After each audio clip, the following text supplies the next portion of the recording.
And let me tell you, I believe we won it twice, okay? You want to know the truth. And if you can watch your vote counter, if we could bring God down from heaven, he could be the vote counter, we would win this, we'd win California, we'd win a lot of states.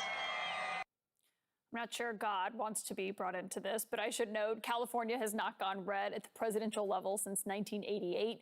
Donald Trump lost the state in 2020 by more than 5 million votes. He's also never won New Mexico, despite claiming that it was rigged. You can see the numbers here. Biden defeated Trump there in 2020 by more than 10 points. Hillary Clinton won the state in 2016 by more than 8 points.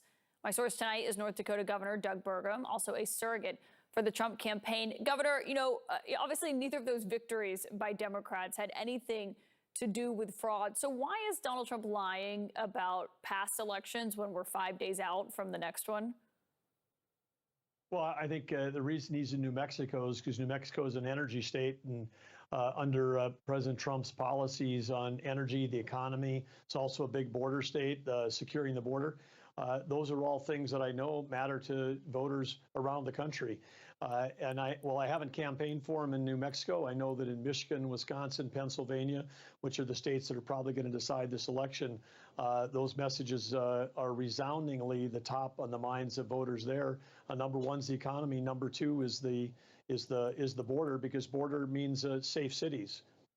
Yeah, well, no one's saying he can't go there. He's just going there and lying about what happened in the elections. He knows he didn't win New Mexico. But Governor, I was thinking back today to 2020. On the election night then, Donald Trump came out before all the votes had been counted and claimed that he won that election. If you're around him on Tuesday, will you encourage him to wait until all the results are in and the ballots have been counted? Well, I think on Tuesday night, what I'm optimistic for this country is that we're gonna know the victory on Tuesday night, and not a day later, 2 days later, weeks later. It's not going to change overnight, because I think the way I see it lining up and what I feel on the ground, talking to voters around the states that I've been in, is that there's a chance that if there's 1 or 2 states that don't have their count done because they can't figure out how to get it done on Election Day, there's still going to be an electoral college victory for President Trump on Tuesday night. So, you're asking a hypothetical. I don't think that hypothetical is going to come true. I think we're going to know the winner on Tuesday night. Well, it's not a hypothetical. It happened in 2020, and Rudy Giuliani told Donald Trump to go out there and declare victory. Steve Bannon, after getting out of prison the other day, said that Trump's only mistake was that he should have done it at 11 p.m. that night instead of 2 or 3 o'clock in the morning. I just think, if you are someone he listens to, he consults you, would you encourage him to wait until we do have an answer of what the election results are looking at like before he comes out and declares anything?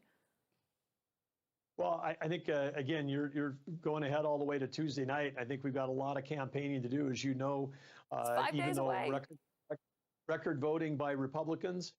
That's very positive to see that the early voting is record highs for Republicans.